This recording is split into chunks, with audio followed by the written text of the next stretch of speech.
Viewer discretion is advised. As always, this week's podcast is brought to you in part by Jepson's Malort. They're not paying me to say that, but god damn it is it tasty. Run out and get yourself some Malort today. So everybody, I hope your time has been well spent. I hope everyone you know and love is doing alright, and hope everyone's hanging in there. Hope everyone's had a good week. Hope everyone had a great weekend. I hope your week this week's starting out awesome. It's been pretty nice up here in Chicago. We've had a little bit of rain, but we had a lot of sun, so you can't complain. Had a good day today. Went down to the beach. One of my buddies, Jay, he's back in town, and he just spent about a month out in Berlin, and me and him got to sit down, so I got that pod to bring out. But today's pod was pretty special. My guest didn't know he was going to be on a podcast when he woke up that day, but you know what? He came over and we sat around BSing and we had a great time. We talk everything from Pokemon to pro wrestling, so if you're not a 13-year-old boy or me and my friends, you might want to check out some of our other episodes. I'm just playing. It's actually a lot of fun, even if it's not your thing. There's a lot of passion in this conversation, which is awesome. And as always, I know some pretty awesome people, so I hope you all get to join me and my guest for this hour and 45 minutes. We're going to see how long Facebook lets us record for, so every time we're going to go an extra 5 minutes and see how it goes. So, we're at an hour 45 with give or take about 10, about that 2 hours. Alright everybody, buckle in, buckle up. Grab your favorite recreational substance and abuse it. Alright, I'll check back in with you in a bit. Enjoy! 3, 2, 1. Welcome to another episode of High and Low, everybody. I am here today with one of my oldest buddies from the park, Mr. Zam. Zam, how you doing? I'm doing good, Tyler, man. Good seeing you. It's been a little bit. It has been a minute, man. For the folks out there who don't know, I met Zam 4 years ago, 4 or 5, roughly. 4 or 5, yeah. Yeah, right after I turned 21, you were one of my first drinking buddies, man. Yeah, I remember not believing that you were 21. A lot of people didn't believe I was 21, especially the bars I went to when I was 20. Yeah, Oh, God, bless their hearts. Yeah. So, where you from, man? Let's get into it. Just outside of Chicago, Park Ridge. You know, little... very, very suburban. You know, happy to not be there now. Well, that's good to hear, man. When did you move out of... Sorry, I forgot to put my phone on silent. That's like the one... That's fine. My own rule. The one rule that you need to have. And Absolutely. You broke it within, what, less than 2 minutes? We are like a minute 9 in. So in less than 1 minute, you broke your number one rule. I was hoping to get to 10 episodes without doing this mess up, and you know what? Not going to happen. Nope. Not going to happen. I just broke the streak. We got to restart the streak. Did you put your phone on silent? My phone's always on silent. You're a better guest than I am a host. Regardless, so when did you end up making the move? Somewhere around 7 or so years ago. 7.5 years ago. Yeah. What inspired the move, man? Worked in Evanston, and the commute from Park Ridge was not exactly the greatest. And then, like we had said, meeting in a bar, doing karaoke. I met some friends through that. They talked about trying to get a place. I'm like, hey, would you want a third roommate? I can see about trying to I want to get out of my folks' house. This area is a hell of a lot closer to work. This is also where my workmates live, and we all go out. It'd be a lot nicer to stumble home drunk from the bar instead of risk a DUI. Oh yeah, for sure, man. DUIs are fucking awful. I don't drink and drive. Yeah, don't drink and drive, guys. But I know it's more difficult in rural areas compared for we can call a Lyft and get home, or we can walk home. It's 6 blocks or so. I mean, you can walk home in a rural area. You just have to go through 3 woods and cross over 2 rivers. It's insane. One of my friends. You have to save your oxen from dysentery. Right. One of my friends walked from my hometown to Chicago. And it's a 2-hour drive. And I was like, you walked it? And he's like, yeah, absolutely. And I was like, why? Why would you do that? And he was like, I don't know. I just wanted to see if I could do it. Was it one Dude one took day? A tent? No. It was 2 days and an early morning. Like he had to stay the night a couple times, if I'm not mistaken. I'll have to have him on and we'll talk about that. But yeah, I was like, "What did you do?" And he's like, "No, I just walked across like fields and like along a highway, and like I just walked the whole route. Had a pup tent and like a sleeping bag." And phone had to die pretty early on. Probably because this was, I'm assuming, before like portable battery packs. This was like 2 years ago. Right, so no, maybe his phone was fine then if you had a battery pack. But still, like, that's... You ever hear about people who do ultramarathons or anything and, like, run cross-country or, like, Forrest Gump trails and shit? Yeah, I've heard about that stuff. I don't know anybody personally who's done it, but... I don't either, but I don't know if I could do that, man. Oh, fuck no. Oh, my God. Dude, I can't run half the block to the train. I complain about, like... Yeah, like you said, like, having to go on a commute. Like, just, like, to walk that far. But, I mean, if you got a good enough cause, shit, why not? Like, if it's like a 500-foot sprint, I can't make it. Right. I mean, don't get me wrong, like, if I'm walking, I'll do about anything. Like, to complete my my Mew quest for Pokemon Go, I just took just a couple of weeks ago, like, the week, like, 1 or 2 weeks before the Celebi quest started up. Right. I went down to Lincoln Park Zoo, and I literally just walked around in like loops in and around the zoo, hitting raids. It was the raid quest. Yeah. And thankfully finding out that you could just quit the raid and it would count for the quest.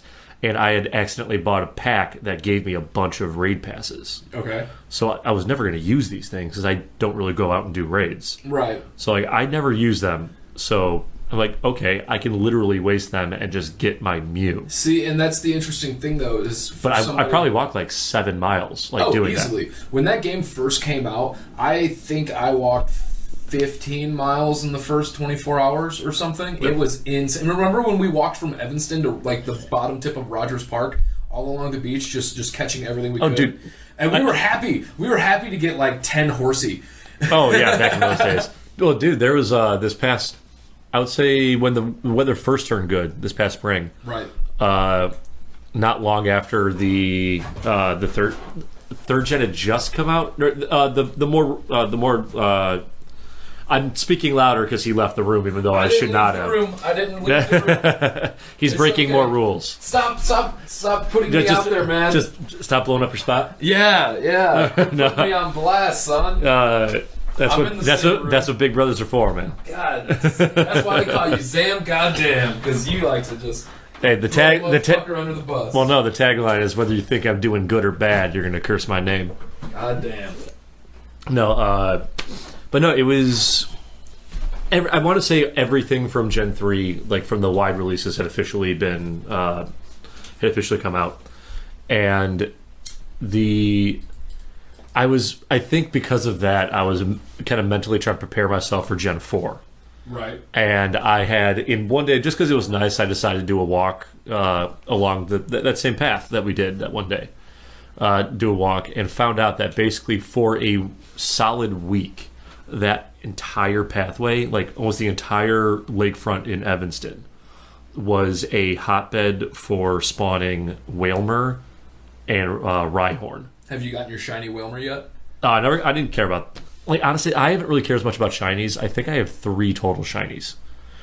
I've got a Love Disc back from the Valentine's event. Mm-hmm. I got... Which I was only catching them because they had all the bonus Stardust. Right. So that I probably caught like 5 dozen. Nice. But I got 1 shiny from that. I got a shiny Pikachu. Okay. Which I immediately evolved. For sure. Now, real quick, with the Pikachus, do you find yourself catching every like variation that comes out and holding on to them, or have you? I ignore them. Yeah, you just ignore them. No, especially the hats. They don't. The hats are the bane of my existence. They don't let you group delete the hats. No, not at all. You can't group delete the hats, and that pisses me off because that led people that I knew, like a friend of mine, she was pissed because she thought she couldn't get rid of them. She's like, she flat out thought she couldn't get rid of them. I was like, then I thought that too, and then I was like, no, I need this gone now.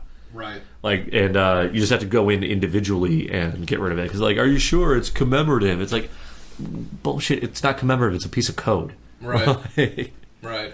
Especially now with trading, you can get one from anyone. Like at first, I was holding on to them because I knew that people, once this trading started, there would be people who jumped on the bandwagon later who didn't have like the birthday hat Pikachu or something like that. Speaking of trading, though, real quick, we should I know you've got some stuff that like I could possibly need. Oh yeah, so we should put out a trade at some point during this. They need to they really need to update the trading a little bit to where they have some more freedoms with giving friends shit that they don't have. Well, for it not to cost us that much, right? Well, not just that. Like, here's the thing: if I hit like good friend with somebody, that means I've played enough with this person to come on, let me give them something that they don't have. Like, there's certain rules. There's been times where I'm like, oh yeah, I have this. And there's a player of a certain level who might even be in like mid-20s to late 20s, and I'm sitting there trying to give them something simple like a Nidoqueen.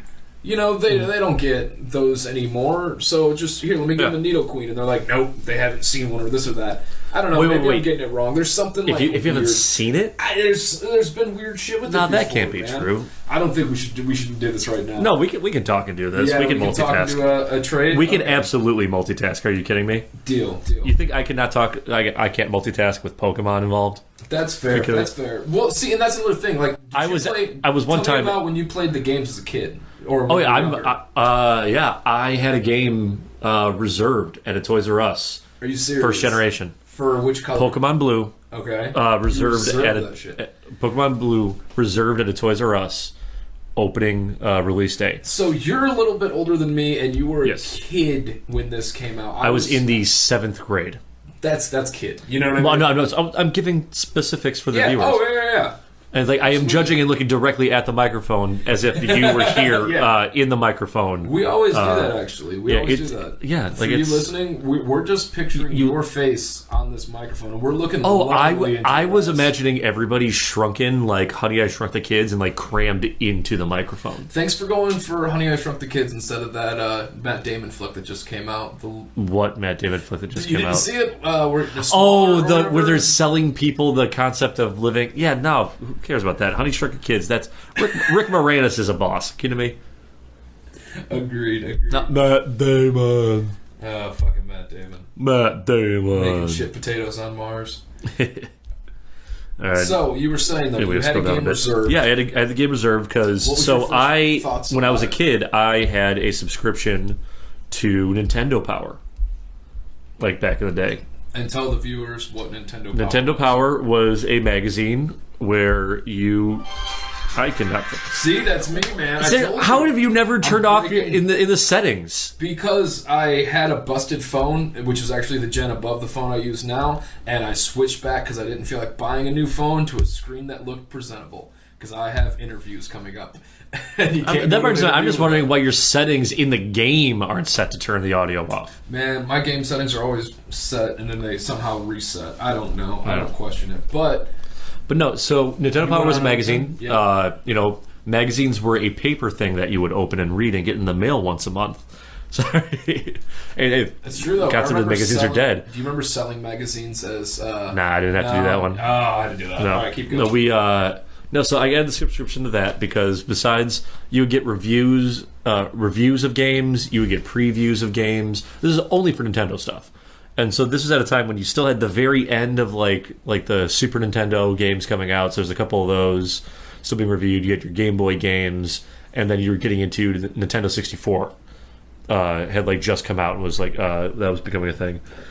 That was a those were all getting previewed and reviewed, and there's at one point Pokemon has become this phenomenon in the past year beforehand in Japan, or Pocket Monsters as it was referred to there with the original versions of Red and Green, and when they were getting ready for the American import to start, they actually had inside your copy of Nintendo Power, I think it was in 6 or 8 parts, I can't remember, but a tear-out guide that was a direct how-to-play game guide. Because this game is actually crazy hard to do if you don't know what you're supposed to do. Pokemon. Yeah. Because it's an old school... If you think about it, the original Pokemon is an old school RPG. And old school RPGs, there was no like clear guide of things. There was just here's the story, and hopefully you understood everything exactly right. Like that's what it was. Right. And that's the same with the very original Pokemon game. I mean, you didn't have running shoes. You didn't have anything like that. Go through. Let me know what you need. I'll take this. There's no running shoes. You had to figuring out how you got the bike was incredibly difficult. Having to waste a slot in attack for Flash. Yeah. For multiple caves, including the fucking Victory Road at the end. And this is before they created the move deleter. Yeah, so like if you use an HM, like that was it. Yeah. It was locked. the only I had a Charizard with cut. Yeah, it was terrible. Like, yeah, exactly. And like you needed a powerful team, a ridiculously powerful team to survive Victory Road. I also feel like since like my experience with the game, I got a Game Boy given to me. I just need a Spinda. Something nice and simple. Yeah. Or if this one's fine, I don't know if you've got. I don't know how you label your stuff. No, it's totally cool. I got another here. Okay. Cool. I pick something innocuous. Like as long as it's not super high CP, that's all that matters to me. Dig it. About it. When I was given the game, it was a birthday gift. It's actually, you want the shiny love disc? Yeah, fuck yeah. Yeah, scroll down for it. I'll take it. I've been trying to better myself and not curse every episode, but I will drop a. Why? I'll say why the fuck not? I don't know. Feel free to bleep me if needed. No, you're good. No, it's blocking the shiny. Is it favorited? No. It's blocking my trading you my shiny love disc and my shiny Togetic. You probably don't have enough CP. Or not CP, you probably don't have enough I said CP like an idiot. The dust. Dust. Because it's like a million dust. Oh, really? Yeah. Shit, yeah, I only got like 40,000. Okay, no worries. Let me... yeah, because I only have... Like, and it's not letting me... It's saying I wouldn't be able to trade my Cyndaquil even. Man, it's fucking tough times. But when I got the game, we should stop doing this right now. Because we're just talking about exactly what we're doing. About that. But we're talking about Pokemon the whole time, so it's not like it's anything bad. That's true, but I'm getting distracted with that. Like I said, if you want that, here, just take it. Yeah, I'm just trade it for a Blastoise or something. Just have one. It's all right. I got plenty. But like I was saying, I'll toss you a C-Dot. I caught the C-Dot on my walkover, so I feel like it's only fair that I should give it to you. I'm going to name it 007 because the episode this is going up is number 7. Yeah, it's definitely costing me 16,000 because of getting the Spinda. Yep, you're welcome, man. But hey, I wasn't able to do the. I could never find the I didn't know like how to get Spinda. The only way I was able to find out about possibly getting one was during the Gen 2 events that they had recently. Right. That there was supposed to be a Pokestop task. Yeah. That if you completed it, and I knew which one it was supposed to be. The 3 curveballs. Yes, and right now they're that registered to Dex. And it was lucky. You just got a lucky fucking Spinda. And you got a lucky C-Dot. Yeah. Sweet. Let's high five. Lucky. Look at that. Lucky live. Nice. Man, we went live and got lucky. There we go. Cool. But like I was saying, so and increased friendship level. I'm in. It was a gift from my godparents, and they gave me a Game Boy that was black and white. Okay, but they didn't know that they had the big old block one. Yeah, but they did, and it came with a really kick-ass carrying case, and I carried that case everywhere. Dude, those things are the size of the Bible. Dude, it was amazing. And it was my pocket Bible. I spent so much time dedicated to that thing. Oh hell yeah! But they didn't have a game for it, so we had to go to Walmart, and we go to Walmart. And they're looking around, and this is right after the Game Boy Color had been out for like a year or so. Yeah. So they're like, we don't even sell those anymore. Like, I don't know where you got that. But the only game we have that's compatible is Pokemon Yellow. It's backwards compatible. Yeah. Like, he might like it, and I was like, I'll play it. So Yellow was your first? Yellow was my first game, hence why my team is Instinct, and I'm the Yellow team. Oops. Okay. I'm Valor. I know, so is the wife. No, I went Valor because... you switched over? No, I've always been Valor. Oh, you said I went Valor, so I just figured No, I went Valor when I first did the thing. I thought they didn't confirm that you could switch. Yeah, I think you get one team switch. No, it's name. It's name. You get one name switch. No, I went Valor because I actually bought into the descriptions of what they were saying. Like when you had to choose your team. Yeah. I read through all 3, and at the time when I was getting into it, for what I thought it was about like I went Valor. I realized later that like it really might have been Mystic was truly what I probably should have been, because my real thing that I like to do with the game is the walking and hatching. Right. And I think that was like more of the Mystic like credo. Like Valor is about you're completing your decks and like you're catching everything and like want the strong ones, shit like that. And then I quickly figured out that like I really didn't care that much about the battling or the gyms. Right. In Go. I mean, I kind of like I thought about it the way that I thought about actual Pokemon games, right? And the way like I play those, versus like if I had known like how it was going to be different for Go, I probably would have chosen a different team. See, because I'm very about reflecting that aspect. I feel like the meme culture of Instinct really locked in my choice for going Instinct. I laugh all the time because I love seeing like the different memes about all three different teams. Because every time I see the Instinct one, I'm like, yeah, I'd do that. Like, I'd hang out with Spark. Spark's cool, dude. Yeah, yeah, Spark. Whatever his name is. Yeah, I think, whatever his name is, we just call him Sparky. Yeah, we'll call him Sparky. No, his whole thing is like he was always like the dumb one who's always underestimated, right? But he was actually the most powerful. Mm-hmm. No, like I like seeing those, like some like quick comic strips people had made up, like with fan art involving that with him, like having the Valor and Mystic leaders are kind of like they've been beaten and they're down, and then he just kind of walks in with like wearing his headphones, right, and just like I got this hat and here. Rolls.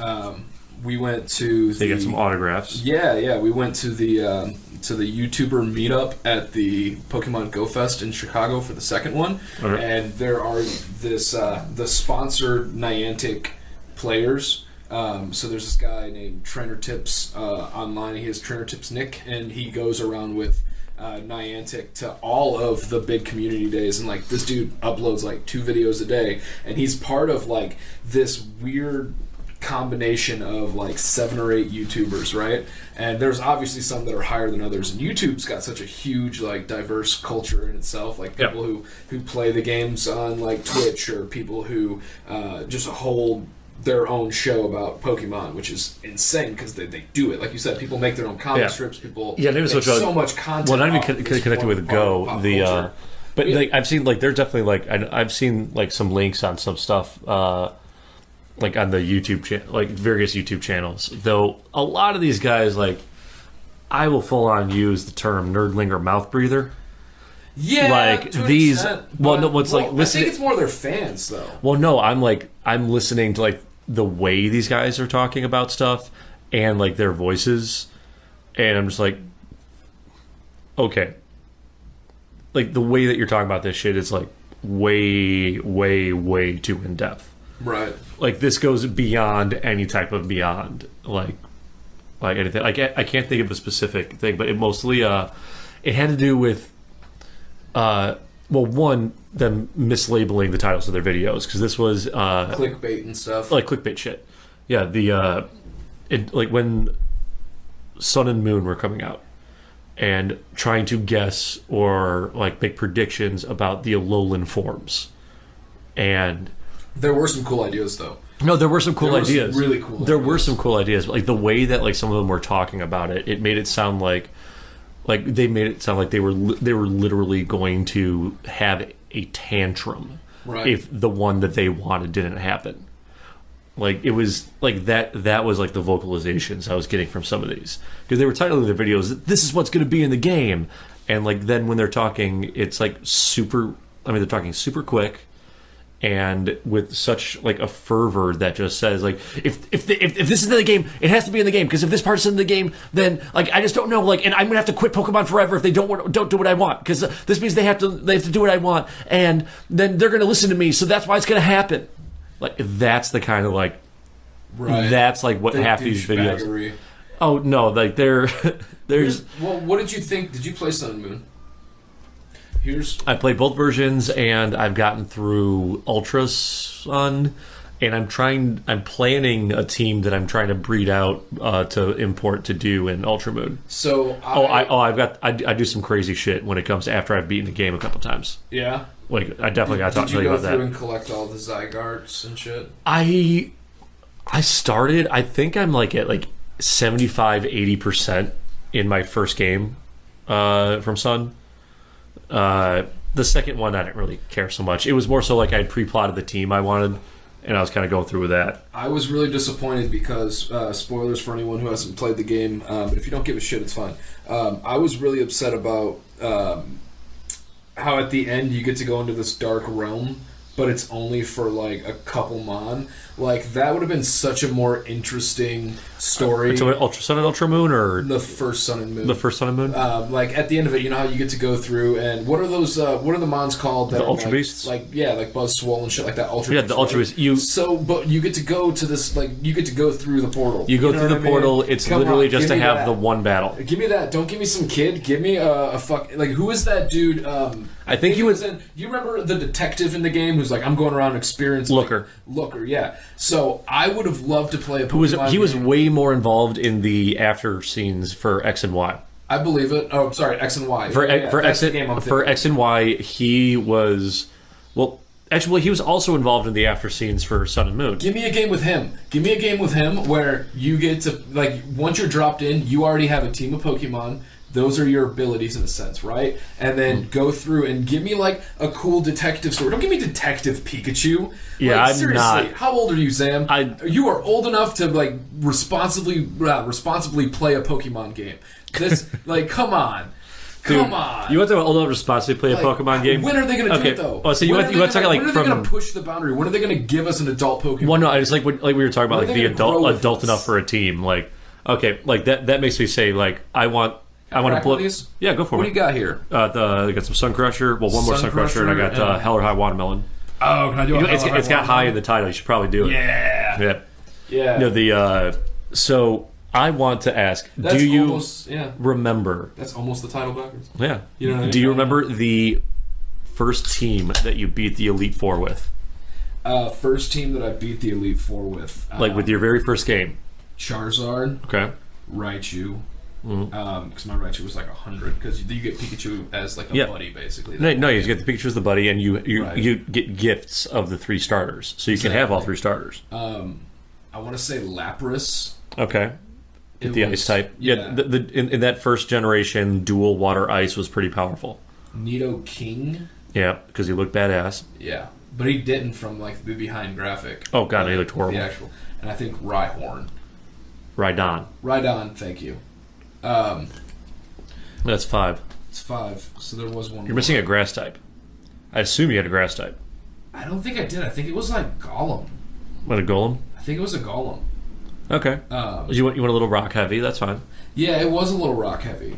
But I always liked Brock in the anime. Well, there you go. And I also think that was just so cool that he had mons that could move Earth. And I was like, that's perfect.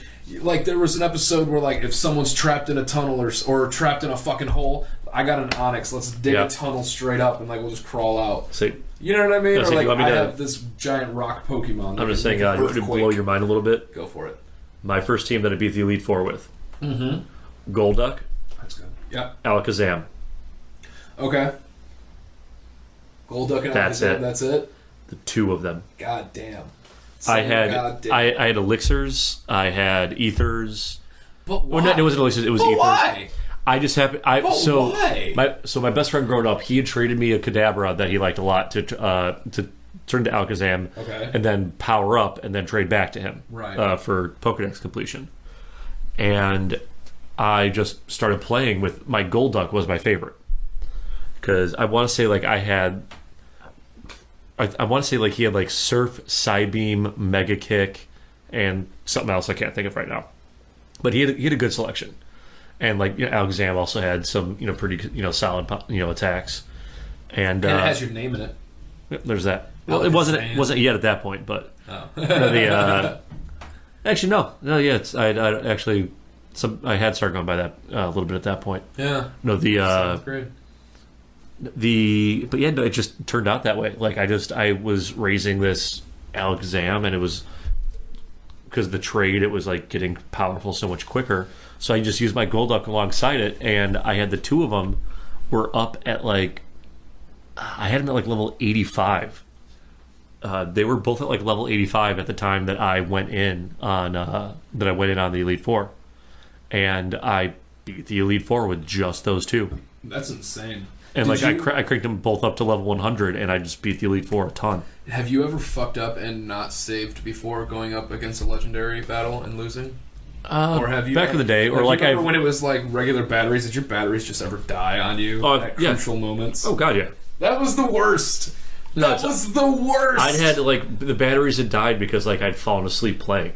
Oh. Like I'd fallen asleep playing as a kid, and that one was the worst when not when it was like the legitimate battery ones, because my parents would know if I was up if I had my light on, to play, because you need the light because there's no backlighting. Did you ever get the attachment with the light though? No. That like extra screen, bigger. Nah, I didn't get that. No. But when I did eventually get Game Boy Advance, my first Advance did not have the backlighting.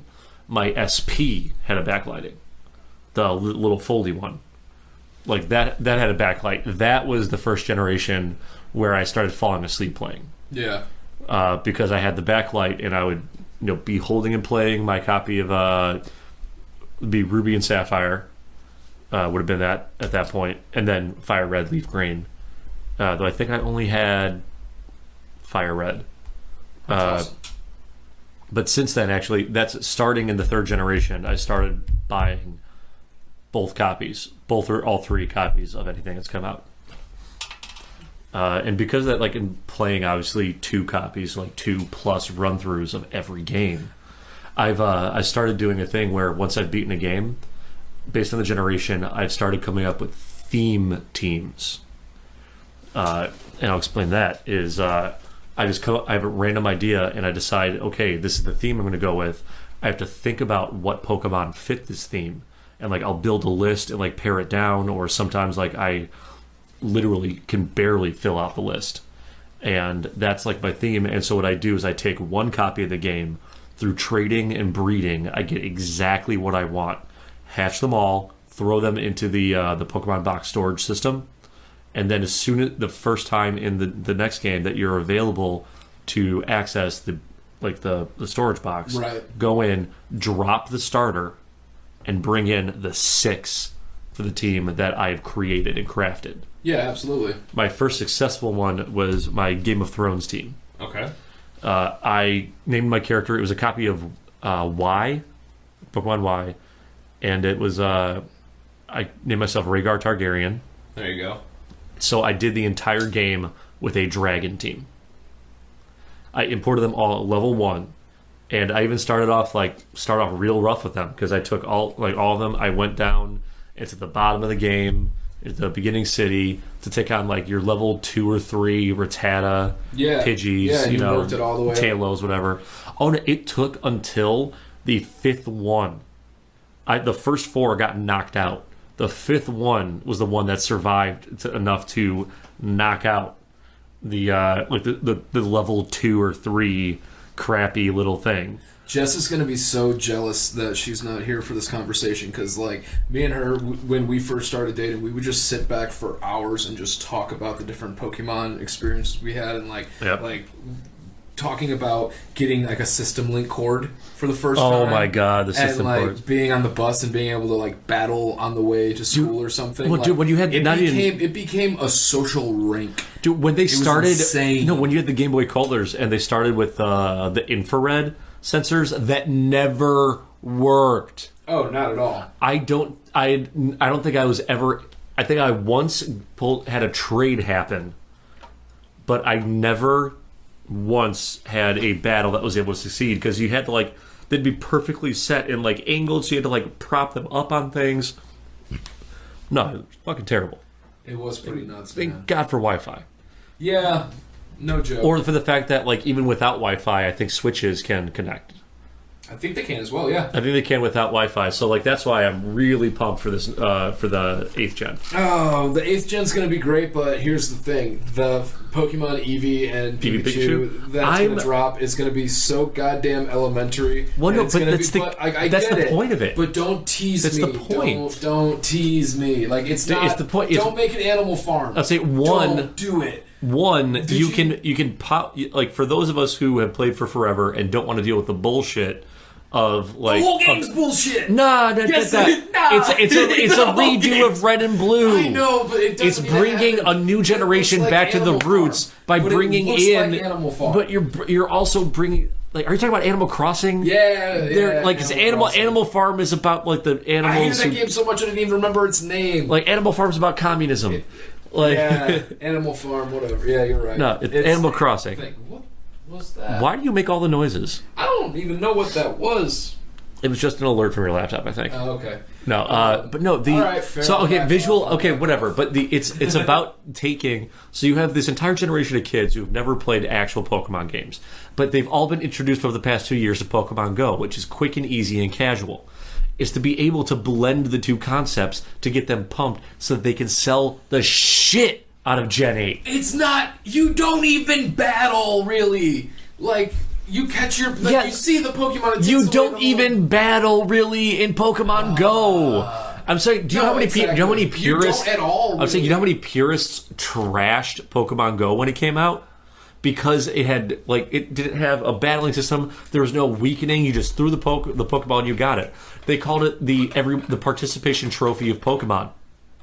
Yeah. Like it was widely trashed. But then, realizing that it's fun and social, well, actually, that probably kept most of them in their basements, but right, because that's who was the ones trashing spoofing. I hate spoofing so bad. And for those of you listening, spoofing is when somebody who has the Pokemon app also downloads a secondary app that basically gives you a joystick, or you're able to put in some kind of coordinates. So if you live in bumblefuck nowhere and you're trying to... You can't really play the game because there's not a lot to do, and I get that. And so spoofing became a thing for people like that. And you could go to downtown Chicago from your middle of nowhere town, and you can play in a really heavy, congested area for Pokemon. But there's other people who take that concept and they're kind of just dicks about it. Well, yeah, because they use it to power game.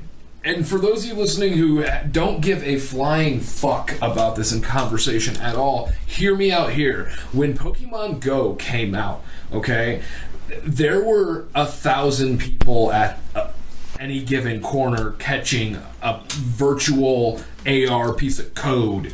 Like, this is insane, but it's still going. Like, when I mentioned beer number 3 of the pod, when I mentioned the communities of Pokemon Go on the YouTube people, like the people, like when we went to that YouTube channel thing, there was fucking 1,500 people just waiting. Those tickets for Pokemon Go Fest sold out in like 30 seconds. Yep. And it was like 70,000 people or some shit over 2 days. Normally it's 1 day, and they do it all over the world. The like people who are about the community, they're about the experience of going out and playing and experience it with others. It was beautiful the first time we went to the beach for the first night of Pokemon Go. Yeah, there was 1,500 people. I know I just said 1,000, but like when you think about it, I mean, to be fully realistic, roughly it up was and down the beach. The first week was insane. I mean, to be fully realistic, it was probably 300-400. It was like 300 or 400 people. 300-400 minimum. But it was 300 to 400 people every night for like a month. Every night, and also what people don't realize is the way Chicago streets like end along the lake. There's a new beach every block, basically. Yeah. So like, but I mean, the Pratt hotspots was Pratt, though. I mean, you had the 4 practically completely overlapping stops. If you got the right spot to squat down on, you didn't even have to move. Like, you were catching 100 Pokemon a night without having to move a step. And it was like a neighborhood watch, because you would see a group of people walking up to you, but they're all on their fucking phones. And they're all like, hey, you guys playing Pokemon? There's a Growlithe at the market down the street. Have fun, be safe. I found there was a, in one of the when somebody had dropped a lure, like in one of the further spots. So, you know the double spot that's a little further north on the benches? Yes. Someone had dropped one where a Gyarados had popped up, like in the early days. And this is like, things were starting to fade, but there were still probably like almost 100 people. Roughly, yeah. I literally like started walking back and like just shouting over, it's like, hey guys, Gyarados at the lure. And like I didn't try catching it at first. I literally just held up my phone so everybody saw that it was there. Yeah. Like just walking back, and people started running. Yeah, it's chaos. Well, it's also like, I mean, that was at a point when nothing ever really popped up with frequency unless you were at a spot like that.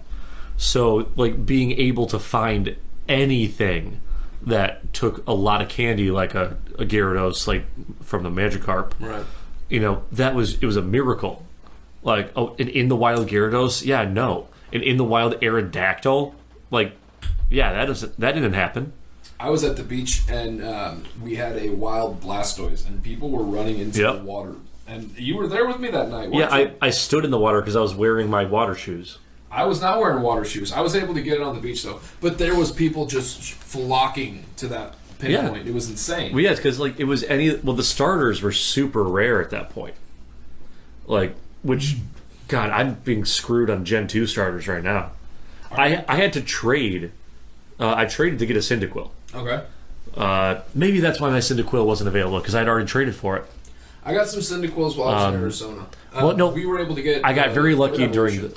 I got very lucky during the Gen 2 event. Yeah. Like when that popped off, and I was seeing Cyndaquils, Totodiles, and Chikoritas around, which was lucky because like I had already walked.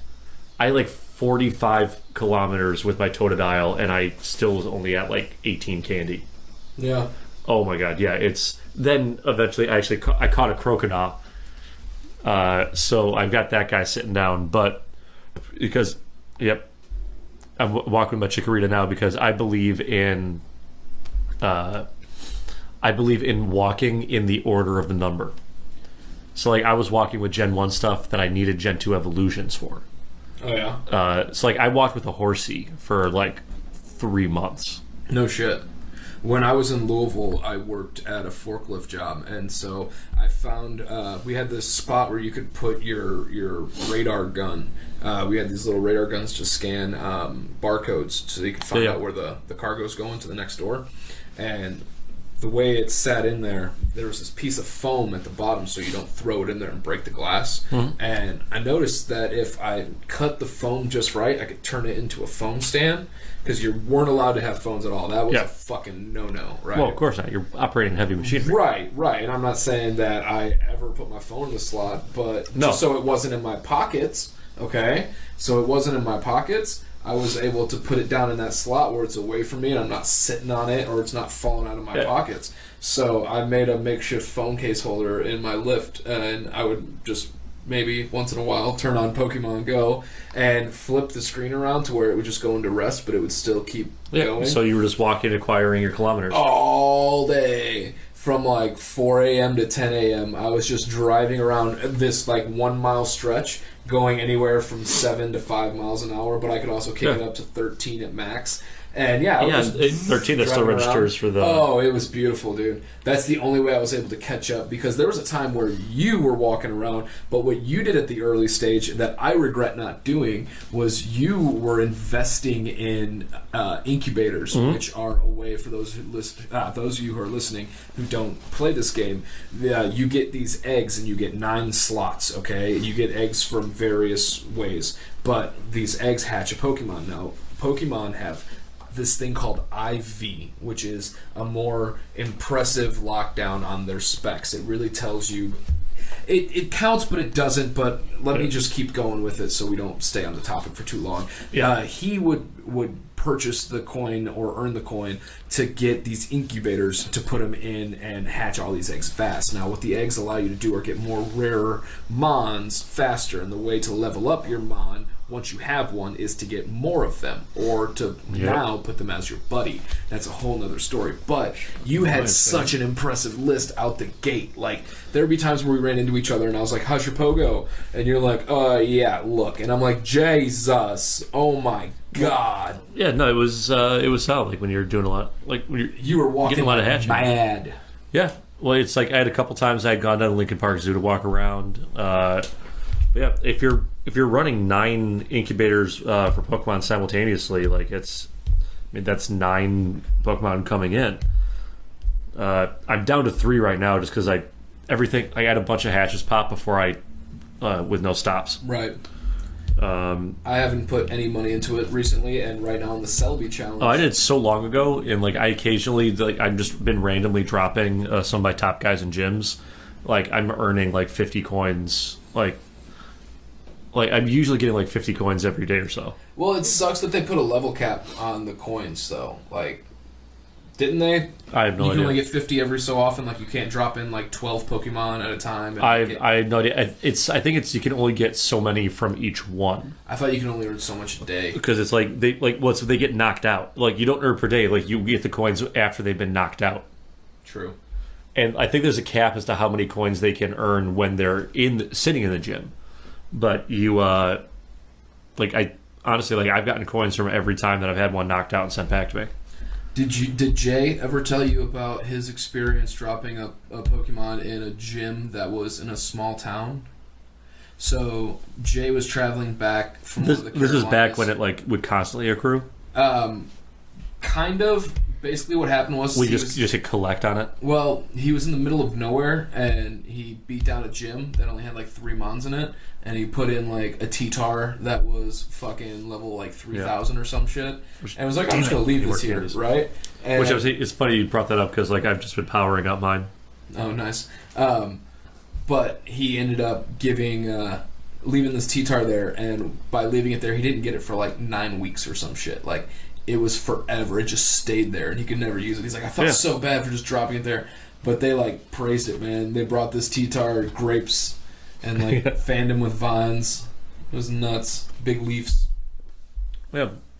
No, and for those of you with Tyler saying T-Tar, it was a Tyranitar. Sorry, I get mixed up in the lingo sometimes. Tyranitar is ground and dark type from the second generation.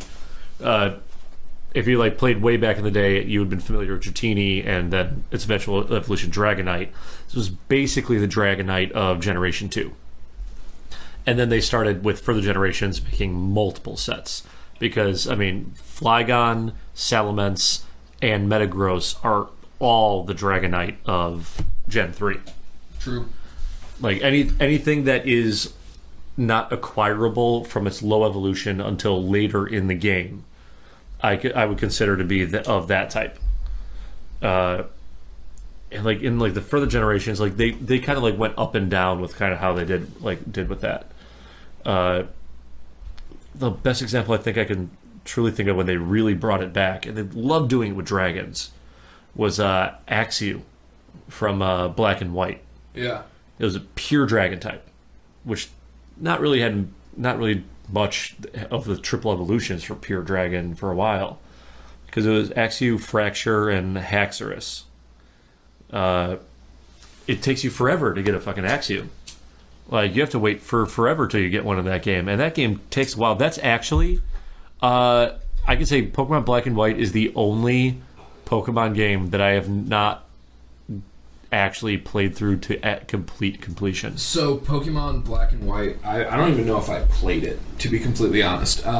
There was a time where I ended up just kind of ditching Pokemon just because life, and all my Game Boys I ended up having to pass down because I'm the oldest of 4 boys and 2 girls. Yep. So my brothers got all my Christmas presents eventually. You know what I'm saying? Yeah. So, Jess, for example, though, she has all of her old games. She still has her cartridges. She still has her original teams. She's got it all. And probably the internal batteries destroys those eventually.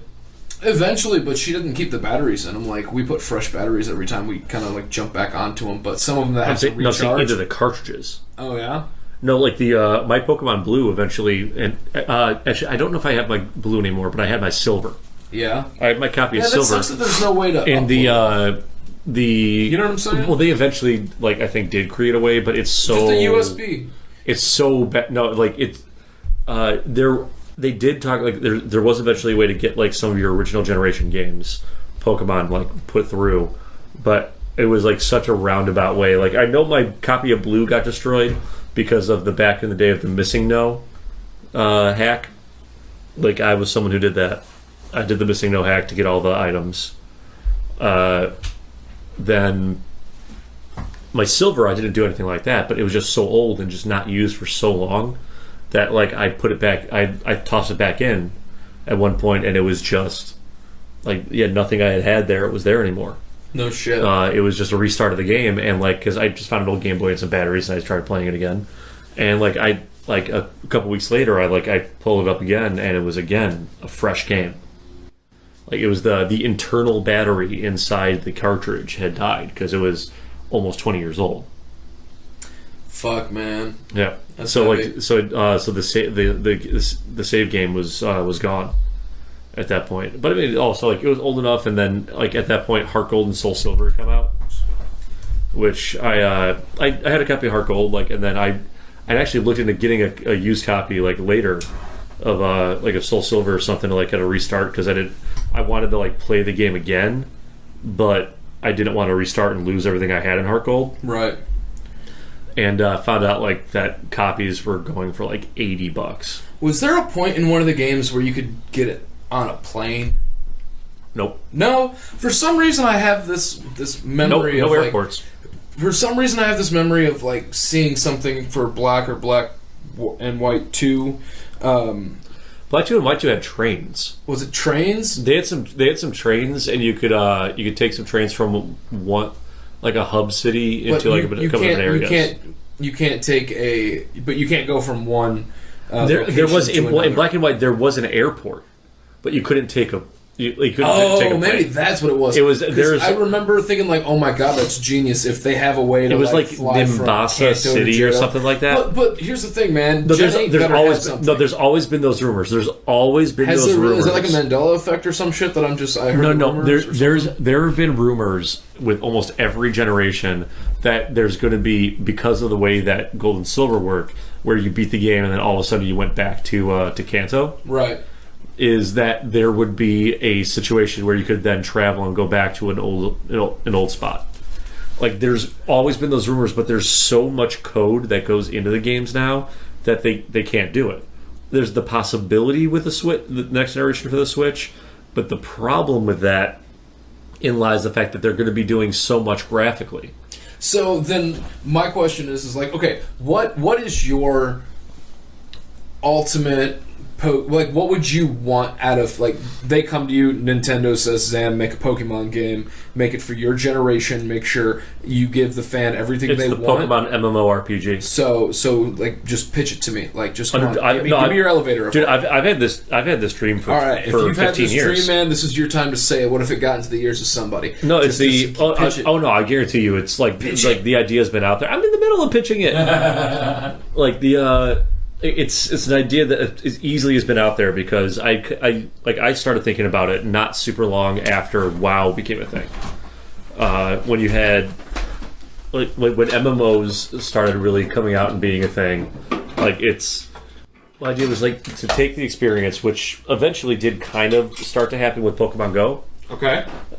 Which involves the everybody out there in a world type thing, in an open source world.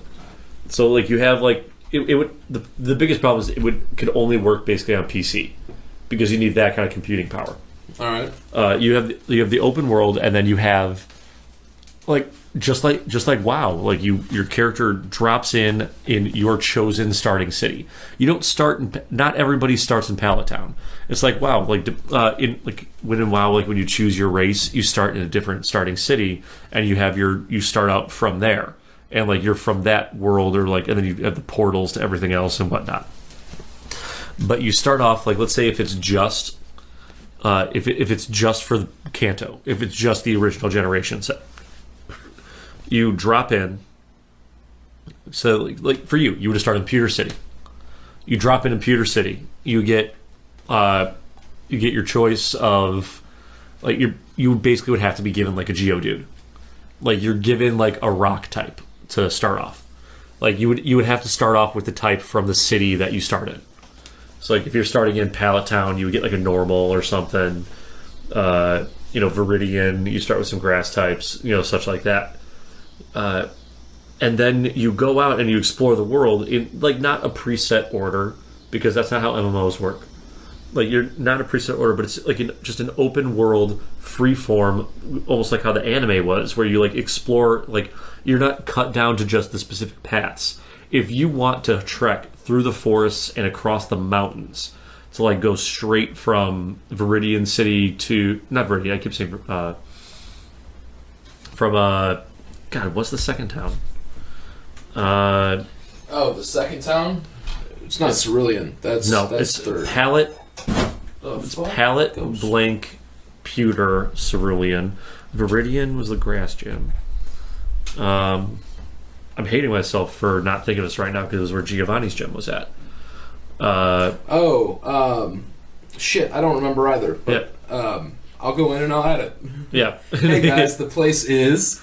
Yeah. All right, there you go. Then, so that. But like, so like you could go from like that city, and then trek through the river, like across rivers, across the mountains, through the forest, and go like straight across to like to Vermilion. You know, like you take that way. You don't have to go all the way down, up and around, like and follow this path, and then backtrack through Mount Moon, and like making Mount Moon an actual thing. Like that, you need to like fight and power your way up the mountain to the crater, and that's where you find like the rare stuff, and like you have like events and like stuff like that. It's like creating the world in real world size is the biggest key of it. Like, and that's how you can get people in. Like, and you can have on like individual servers, you can have thousands of people playing. Like, and then like having the ability that you start establishing yourself in different ways, like with the amount of money that you make in the game. Like, okay, so you are like legitimately the most powerful and influential trainer, or you know, the richest, whatever. You know, you've dropped the most coin on the in-game currency, but you have the ability to like buy property in a town, and like you set up like a house. So like a virtual Sims or some shit. Yeah, like it's like a Sims. Like you set up like literally making it like fucking real world kind of shit. Like the fully immersed experience. Like you buy a property. It's like, yeah, okay, you got a little shack, you know, at first. Then you go out and you battle. But see, like you go out and you battle and you earn more money and you come back in and that's how you improve yourself. Like it's like combining all that, even to the point where you have the ability to be in an actual gym. Maybe not a gym leader, but in a gym. Why not also give you the power to take over the Pokemon and like give you those kick-ass graphics? Like we just had Pokemon Token or Pokken Tournament or whatever. Like that was fucking I love that game. Amazing. It's amazing. Did you know that the guy who won the Worlds this year was from Oak Park? No, that's cool. Yeah, I'm gonna try getting him on. Do you know what Pokemon he used? Did he switch up, or did he have the same standard one? For that fight, he had a Sceptile, I want to say it is. That's Sceptile's decent. Yeah. But he was going up against a Gengar from some dude from Japan. Okay. And it was interesting. Really interesting. But he won it in like the final minutes, dude. Like it was beautiful. I have yet to... I used Decidueye. Okay. And I have yet to have experienced a loss in the one player. I haven't done multiplayer yet online. Man, when I get a Switch... Is it on Switch? Mm-hmm. Dude, when I get a Switch, because DX. we are. DXs. Ooh, we should. Like so, because and they just let's see, Aegislash and Blastoise just came in on it. Really? Well, I bought the DLC. Nice. But yeah, Aegislash and Blastoise just became in as playable. But all I know is like using Decidueye, I have. I mean, I played a one-on-one fight with somebody like we're three bonds each. At like a GameStop or something? No, just a friend. Oh, nice. A friend to come over playing because I don't have a lot of multiplayer stuff for my Switch, right? Which is why I pre-ordered the Mario Party. Nice. I was like, well, it's at least a fucking multiplayer because like for multiplayer style, like I pretty much have. Well, I've got WWE 2K18, which is laggy as shit. I was gonna say, how's that on Nintendo? Nintendo's never been good. It's fine. Games. Well, it's fine. The problem is tennis. The problem is it's super laggy. Like yeah. Especially when you get into like tag team matches, it's incredibly laggy. Like graphics wise, everything's fine. Like I'm holding portable. Like I've got the guy I created, Z the Human Cyclone. Nice. That's a good wrestling name, man. No, it's yeah. Well, I think I like more so like customizing the wrestlers and their looks and tattoos and everything like that versus like the actual like playing. Because I mean, you wind up against scrubs like when you're like such a low level, and then they immediately start throwing you up against guys that you have no chance against. I got put into a battle royal with Mark Henry. Damn. Yeah, I created a light heavyweight. My guy's like 6'1", like 215. and I was up against like 6'8", 350-pound Mark Henry in this battle royal. Gee, Merry Christmas. And in order to complete and go on to the next task, because this was like a story mode thing, Right. I had to win the battle royal. No shit. It's like taking out Mark Henry, like in that, like I had to basically set myself aside and hope and pray that somebody else took him out. It's like, yeah, I'll take you on, Curtis Axel. Please, somebody else take care of Mark Henry. Who's your favorite wrestler? I mean, because okay, let me do this. Two part. What's your favorite Pokemon to wrap that up? Okay, Yep. just like really like. Oof. I know it's tough. That's tougher. There's a lot. That's but, the toughest. But just give me like one of your top 5. It doesn't even have to be your top 5. Or you know what? That's fine. Top 5 Pokemon and top 5 favorite wrestler. All right. God, I wish I'd you messaged me this question beforehand. Dude, I didn't even call you last night. I got a hold of you 20 minutes before we were doing Dude, this. I wish you. No, I'm saying I wish you I'm had come with this sorry about question that. so I could have thought about it on my walk over. I know. I didn't give you time. I'm sorry. The wrestler one, that one's not going to be a problem. Cool. There's the Pokemon one, dude. There's 700 to choose from. Yeah. I've got different favorites from like different generations, like ones that hold places in my heart for different reasons. Top 3 childhood, top 3 adult. No, like I'm That saying, gives like, you a team of 6. it all ties in together. Right, that gives you a team of 6 though. But in like, there's gonna be no particular order. From actually Sun and Moon, I came to really, really like Decidueye. Okay. I like the look. I like the combination of grass and ghost. I like having the grass flying right away, like off the bat with that. I thought that one was pretty sweet to roll with. That guy's not happy. I don't know what that was. Yeah. You know what? Because he was my first starter ever, I'm gonna go Blastoise. There you go. Blastoise is my first starter ever, so that's always gonna have a special place. So, to go along with you real quick, Yeah. I would do Porygon Z, or I'm sorry, Porygon 2, as like one of my reliable ones, and I'd do Charizard. So, 2 for 2. What else you got for me?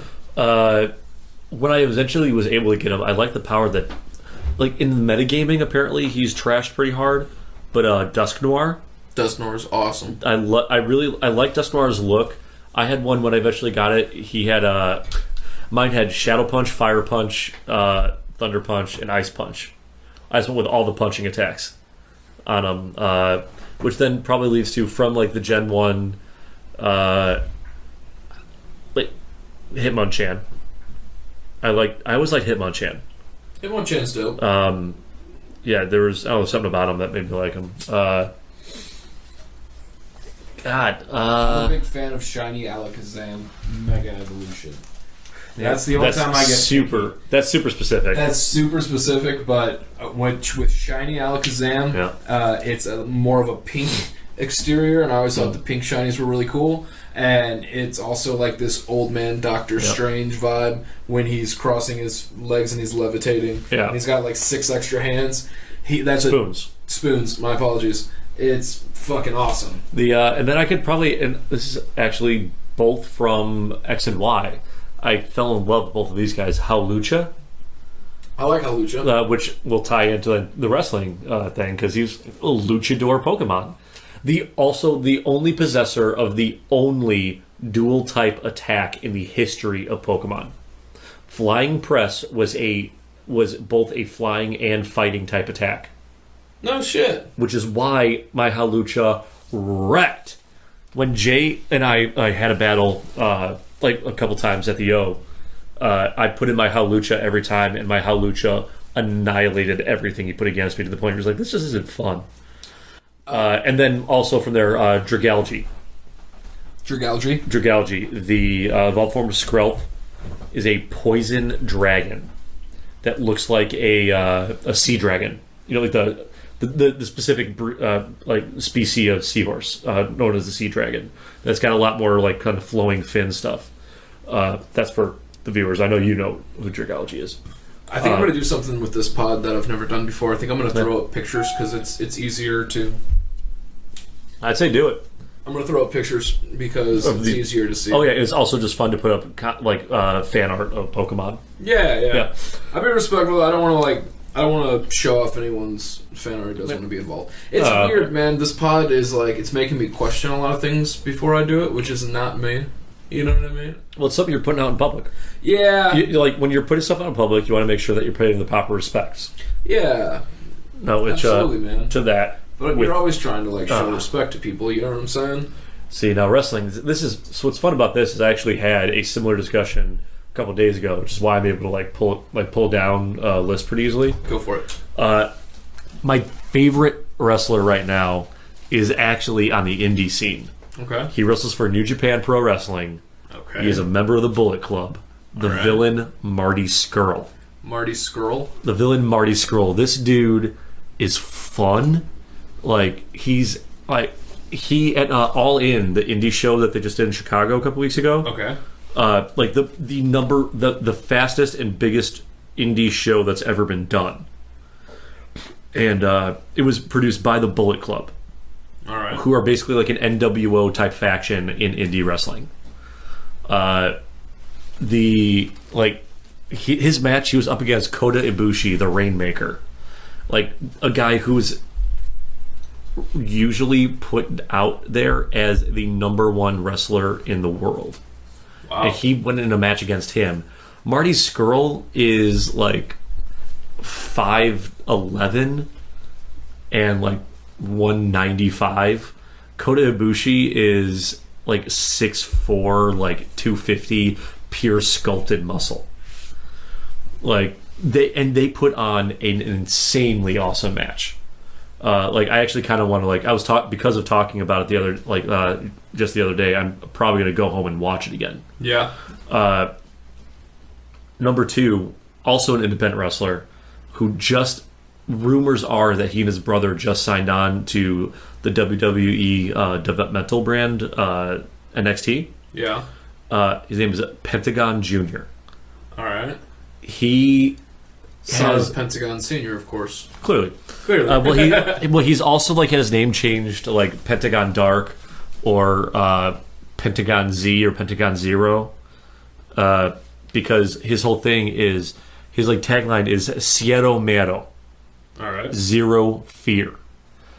And he had an insane match against Kenny Omega at All In, and Kenny Omega is like also tossed in the ring. His head like is talked about as being the best wrestler in the world. Like him and Ibushi, like it kind of like trades back and forth depending who you talk to. And they're both on the indie scene. Neither of them wrestle for Vince McMahon. Okay. But like Pentagon, like he's got this. He's a luchador, but he's also got like a power style that is really well done, and like he's fun to watch in the ring. He's got all the shit that he does.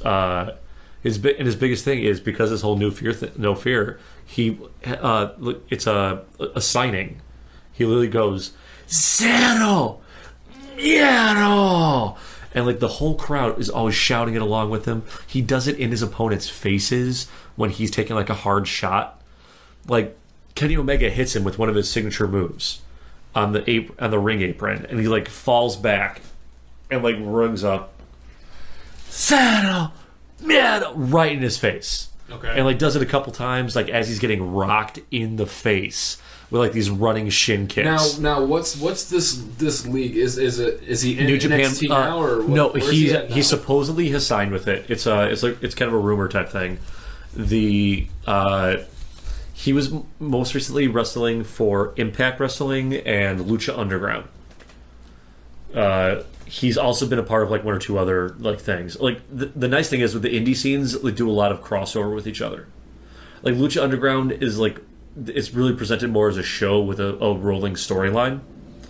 So that's a little harder to like kind of do as like crossing over with other promotions. But like Impact, Ring of Honor, New Japan, and somebody else who I like one or two others that I can't think of that were all part of All In.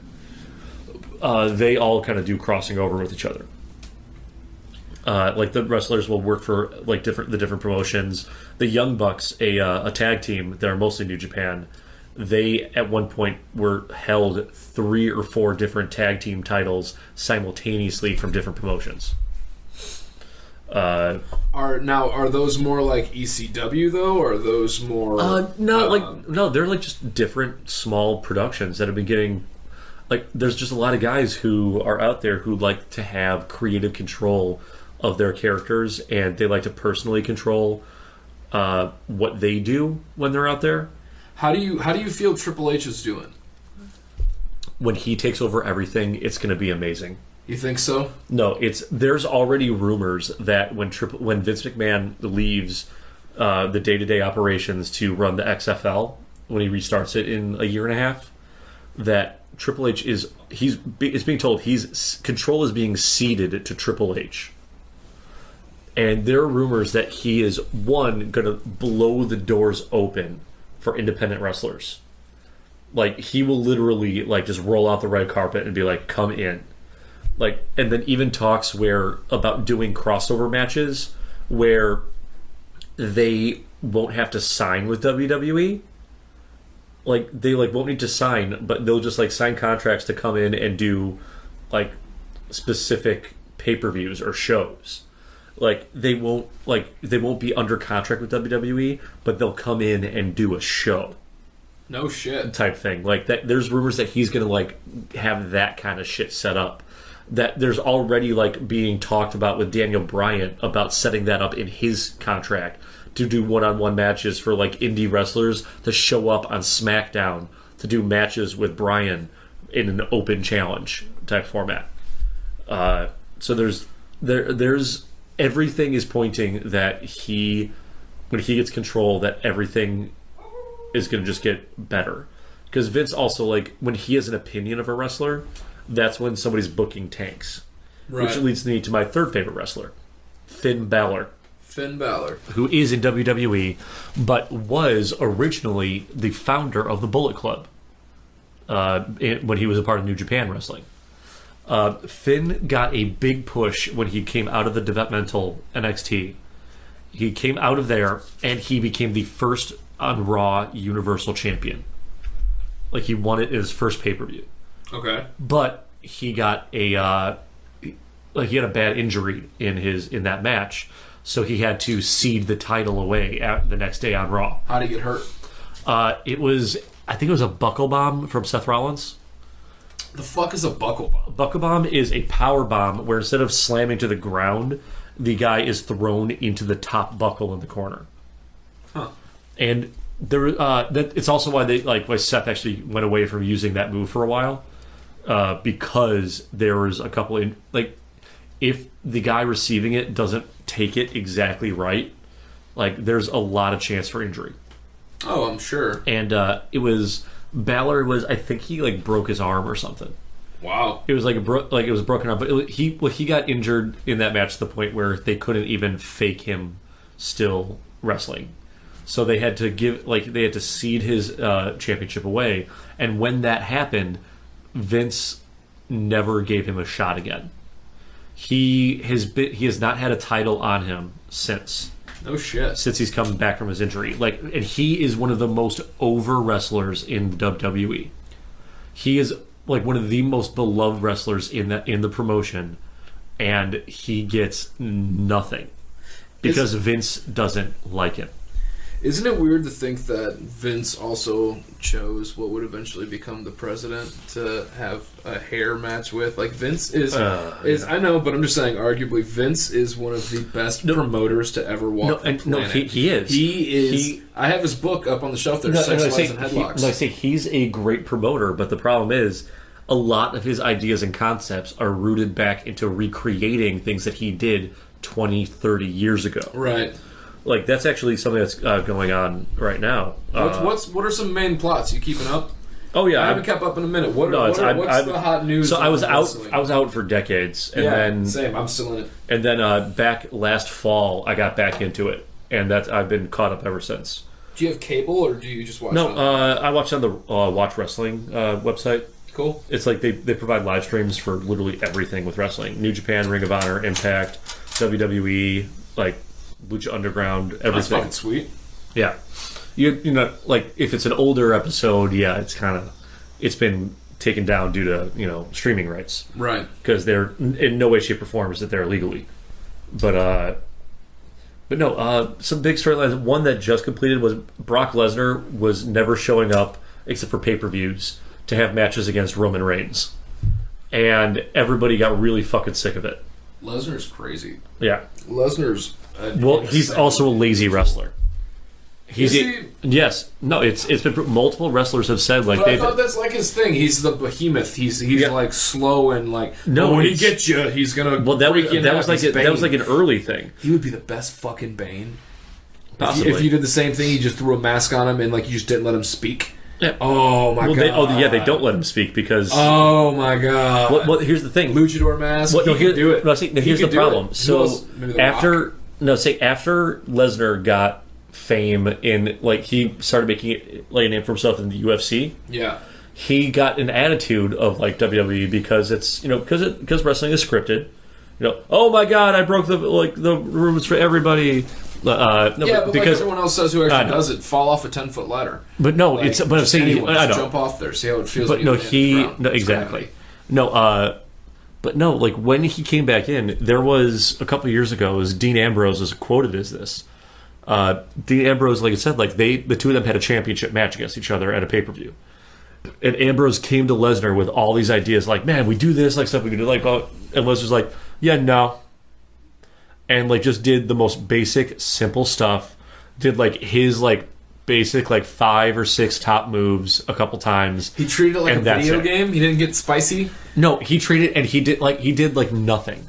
Wow. He's like and he just said, no, we're gonna do what I say. What a goddamn shame. That's what he is, and everybody recognizes him as being lazy because he's contracted on Raw, but he never showed up on Raw because he was doing other things, and they let him because Vince loved him. And still loves him, but Vince woke up at Money in the Bank. Which Money in the Bank? How many years? This year. This year? Okay. This year. How do you wake up? So Money in the Bank headlining match was the third. It was the third Roman Reigns versus Brock Lesnar title match this year. Not just total, but this year. All right. It was the third time that they had faced each other in a fucking title match. It might have been the fourth actually. And I'm just saying, I'm not saying calendar year, I'm saying 2018. And this was June. Meaning Jesus. 4 out of, like 3 or 4 out of 6 pay-per-views, it was the headlining match was the two of them. The fans were sick of it. Right. Like, because Roman Reigns was no longer over, and Lesnar was a champion who never showed up, but kept his title. Kind of like McGregor. Like, he never fights, but he's the champion. So, they, like, at Money in the Bank, before and during the Roman Reigns Brock Lesnar match, the audience started walking out of the stadium. Televised, like recorded on TV, you see fans even up in the front rows getting out of their seats and going home. No shit. Vince saw this, and apparently, like the rumors were backstage. He's like, "This changes things," because in his mind, like Lesnar Reigns was his headlining match every pay-per-view because it was amazing and he loved it because they're his guys. They're his 2 top guys and they're facing each other. So that means everybody's going to love it. That reminds me He woke up to nobody loving it anymore. Right. So the next time Reigns and Lesnar faced each other, which was at SummerSlam. No, wait, no, SummerSlam's coming. No, Hell in the Cell's next. At SummerSlam, Lesnar dropped the title to Reigns. No shit. Because Reigns is there every week. Now, unfortunately, we might have the exact same scenario happen where Roman Reigns has the title and no one wants him to for a long-ass time because all the rumors are pointing to them trying to get The Rock back. Are they still? Because they're cousins. But here's the thing: are they still doing goofy fucking storylines, like side stories? Are they still wacky? They do occasionally. I will say one of the best storylines I've ever seen them do was Kane. Kane's been through so many iterations. Are you talking about the corporate Kane when he had to serve hot dogs? No, I'm talking like creepy Kane when he was there a corporate Kane when he had to serve hot dogs? No, it's corporate Kane. That's what they started calling him when he. That was like a Kane skin. He ditched the mask. Okay. And he started wearing a suit because he got put in power by the Authority. The Authority being Vince, Triple H, Stephanie. Oh my God! It's like a comic book, stuff like that. That's probably why you gravitate to it. This is a while ago. This was years ago. They did this storyline, and that was, his nickname was Corporate Kane. But it was Corporate Kane. So the Authority. It's like the Hulk in a fucking suit. Well, the Authority, and I think it was like John Cena or it was either John Cena or Daniel Bryan was. Right. No, it was Daniel Bryan was their biggest like face that was going against them, and it was a Survivor Series match, if I recall. And the winner of the winning team of the Survivor Series match dictated the fate of the losing team. And like Brian got like big names like came on to be on his team with him, and they're like, we're fighting for you. And I think it was actually Dolph Ziggler wound up winning the match. Like there were 2 or 3 guys left, and he just pulled out some super kicks and the zigzag, and like he wins the match and saves everybody who's the Resistance. And like so the next episode of Raw, they dictate the fate of everybody, which was like little goofy things. And they with Corporate Kane, like there's like Kane, we're actually giving you a promotion. You're now the head of concessions. Right. And for like a couple weeks, like literally they did skits where Kane was in front of a table giving people hot dogs and like popcorn and shit. And they did one. This is back when the guy Santino was a part of everything. Okay. And he's hanging out with Larry the Cable Guy. Oh, Jesus Christ. And Santino's like, Mr. Larry, oh, this is my friend Mr. Kane. This is Kane. Like, we'll have 2 hot dogs for us, Mr. Kane. And then like Kane grabs the ketchup and mustard bottles and just squirts all over. Yeah, so Santino. It's still slapstick. They occasionally do some basic slapstick, like but that kind of ruins Kane for me. But that's like that part's like 5. I would have shut the TV off. If that's I like 5 or 6 years ago. Yeah, no, I get. But remember, it was also Kane's like, punishment. Dude, Kane was dope when like. All right, the only thing that I wasn't a fan of was when they did the whole like rape scenario with Lita. Do you? Remember? Yeah, that was awful. That was and that's all Vince. But are you kidding me? Are you kidding me? That was the best fucking like Kane was on fire, dude. They were talking about Vince tried to put it in a storyline where he wound up being the father of Stephanie's child, his daughter. Yeah. Because he's like, this really makes me a heel if that's the story. And they're like, no. Oh, my God. I'm saying that's the kind of ideas that Vince had. Vince was the forefront of the brawn panty match. Yeah, I remember that shit. It's in like, the book. Like the shit, like that was all his ideas. It was when he started getting less control, was when Triple H and Stephanie started legitimizing the women's revolution in wrestling. Well, not wrestling as a whole, because the indie scene, like, they were still respected. But it was inside the biggest promotion in the world. They were relegated to literally kissing Vince McMahon's ass, brawn panty matches, swimsuit competitions. Like they were being completely delegitimized the entire time. Like, they were badass wrestlers, like fucking Gail Kim.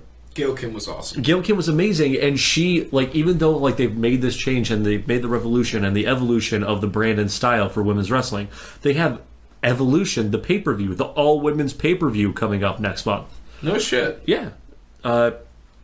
All-women's pay-per-view. And it's going to be fucking amazing. Like, they've got some legends coming back in, like Beth Phoenix. I heard Trish Stratus was... Trish Stratus has a match against Alexa Bliss. Oh, yeah? A current, like, basically... She's a really good heel. But she's Alexa Bliss? Yeah, she's like 5 foot nothing. Right. She's tiny as hell, but she's a really good heel, and like she had a background in bodybuilding. All right. Competitions, so like she's got like the look as well. Well, you got to be so fucking athletic to do some of the moves that these people do, especially the women. Like, they have to be almost their agility has to be as high as Rey Mysterio in some sense. Like, no, and even more. And shit. He's coming back. No shit. Yeah, he's coming back soon. He was in the Royal Rumble this year. Oh yeah. And he signed a contract to come back. They're just wait. I think it's October he's starting up. He loves it, man. Have fun. Oh no, Well, I think he'd always said he wanted to end his career in WWE, but with him coming back, that's going to time well. Where's he been? Indie scene, like Lucha Underground, Impact, New Japan. He's just training people up. Oh no, he's wrestling. Oh yeah, dude. He was He was in the headlining match at All In. Oh, dude, you got to remember, I don't follow this anymore. No. That's what I'm telling you. Like, he was in the headlining match. It was him. All right. And 2 other masked wrestlers. Oh God, I feel awful because I'm forgetting both of them right now. That's fine. One is Bandito, he's newer, I think. I'm not as familiar with him. And the other guy was I think it was Phoenix. Yeah, Ray Phoenix. Ray Phoenix, or Phoenix Jr. or just Phoenix, like that's the brother of Pentagon Jr. Okay. Both luchadors.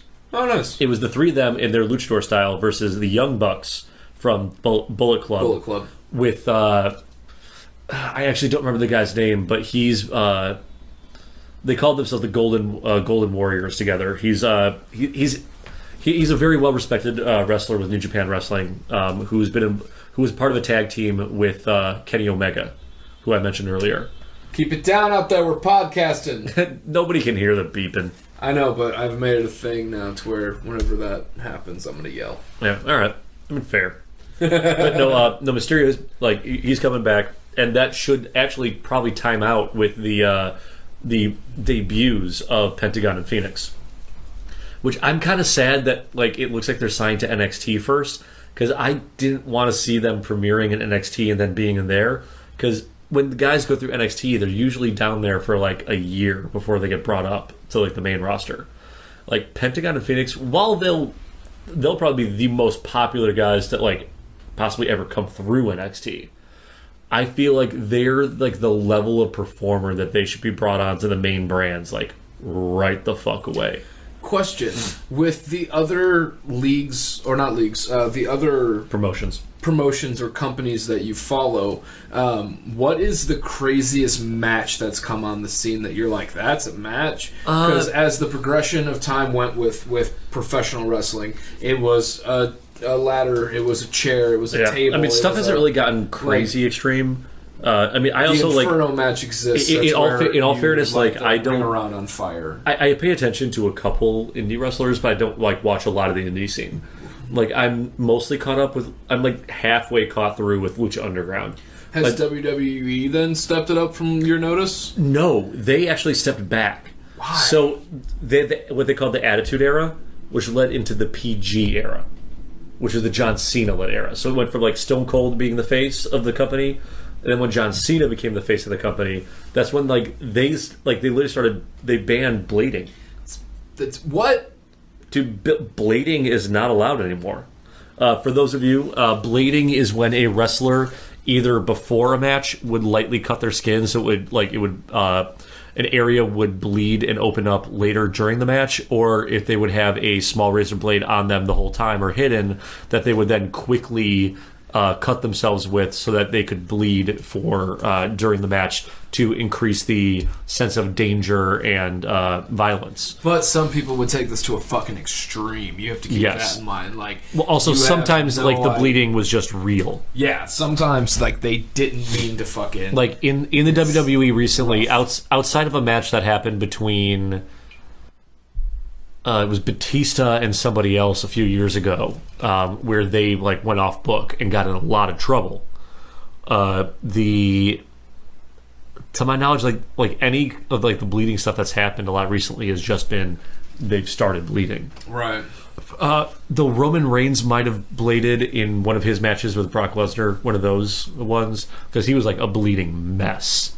I feel like he had to have bladed for that one, but. That one might have also been requested because they wanted the match to be really brutal.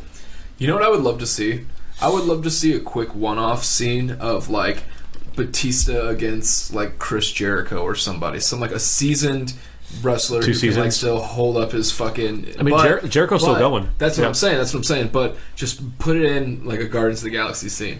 Just like live shoot it. So you're saying is you want to see like another wrestler come in and be like a villain, like some kind of an alien that Drax has to fight. Yeah, that Drax has to fight, and you just let it like for one take. Like, these guys are professionals who have done this every Monday night for years. One take. Let them just fucking go to town and shoot it from, like, 6 angles. And be like, guys, you trained for this. We reinforced the ground. The ground is the ring mat. You've done this before. I want suplex. I want, like, choke slams. I want all of your signature moves. The problem is, like, I don't think we'll see it in that type of movie. Maybe? Well, I don't think we'll see it in those types of movies, because there have been many movies where these guys have done it in the past. Like, the movie The Rundown. True. With The Rock and Sean William Scott. Right, but The Rock and Sean William Scott aren't trained professional wrestlers who have done it in front of the silver screen. The Rock is. Oh, yeah, but Sean William Scott is not. No, but I'm saying William Scott was doing it. Stifler? Yes. No, The Rock was doing it against, like, big, giant, muscular guys. He was pulling some of his signature moves. He did a rock bottom on somebody. That's true. There's that. Like, it's like, so, like, there's that. Did he drop an elbow in one of the flicks? I'm sure he's dropped an elbow by now. He's in every fucking movie. Like, I mean, a lot of guys have done their stuff. Like, like you're more likely to see them with like the WWE produced movies. They make some great flicks, man. See No Evil was pretty decent. I didn't see that one. There was See No Evil 2 was alright. I watched like the only one. I've stomached a couple of them.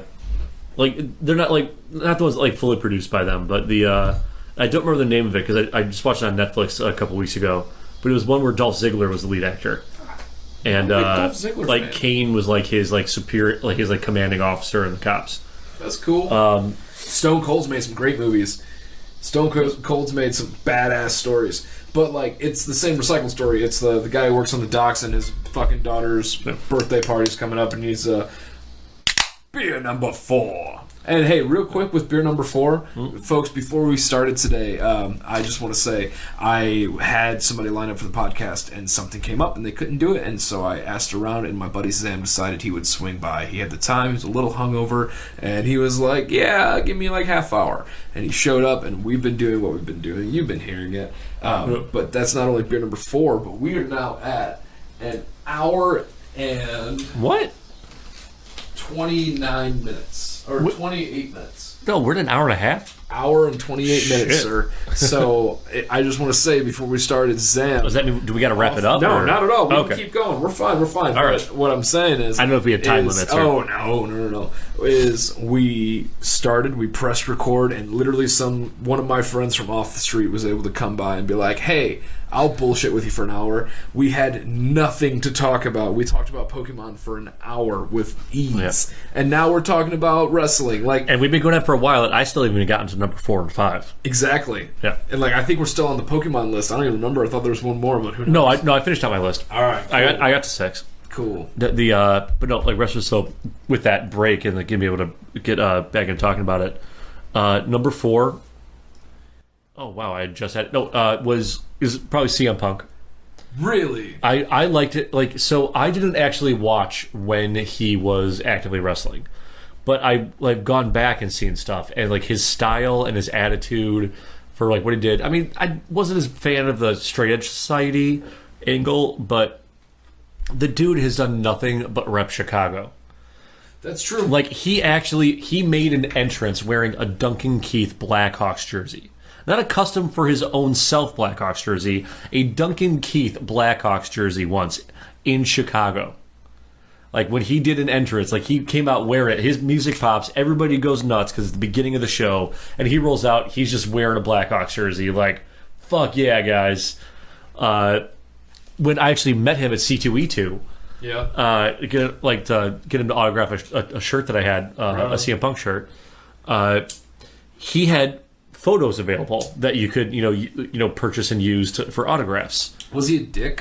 No, he was actually pretty cool. He doesn't like talking about wrestling a lot, but I've heard he can be a dick when you try to talk to him about wrestling sometimes. Probably more so now with the lawsuits that have happened over the past year or so. Didn't he hit somebody or some shit? No. What was the lawsuit? It was a lot. He was hit with a lawsuit of defamation of character by a WWE doctor, where he had claimed that he Punk had made the claims that he had a staph infection and injuries that were misdiagnosed while he was in wrestling, and it caused him to be sicker and more hurt, and cost him time.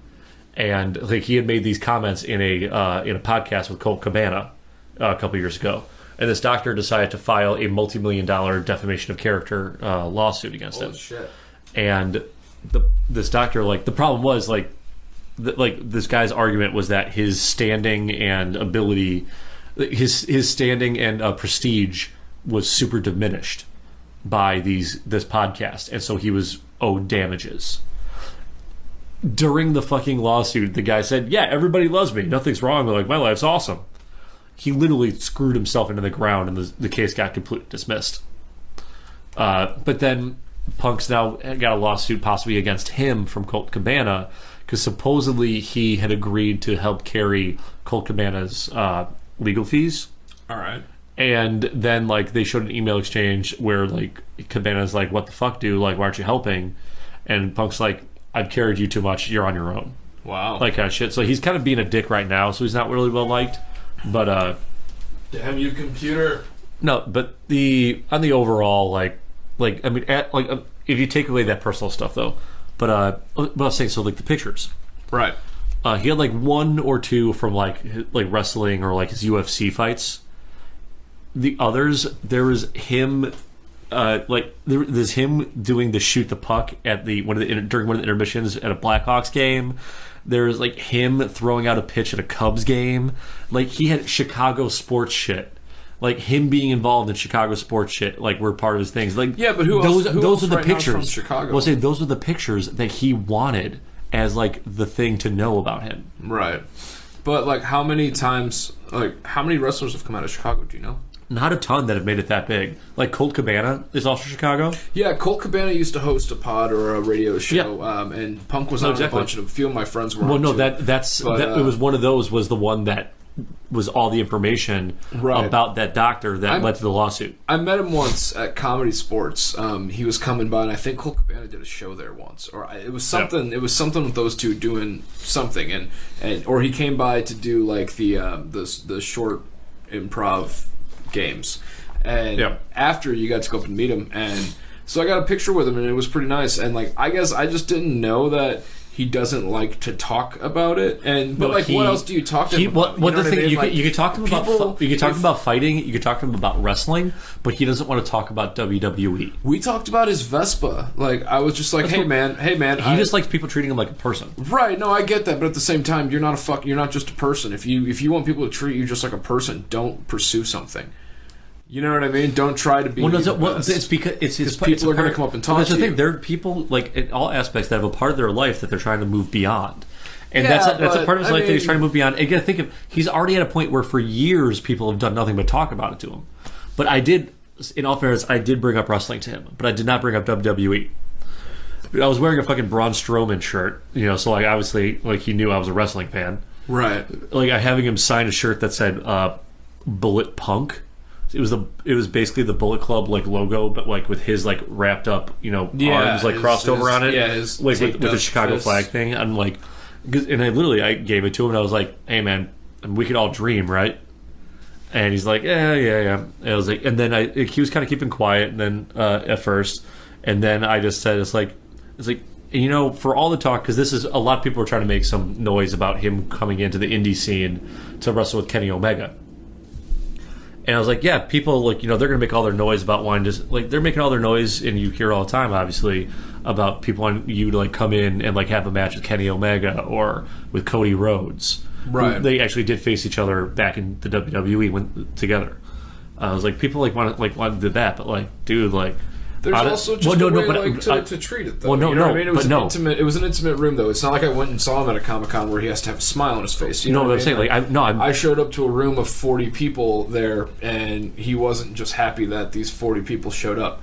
Like, he was scheduled to be there. It was an event, and it didn't even sell out.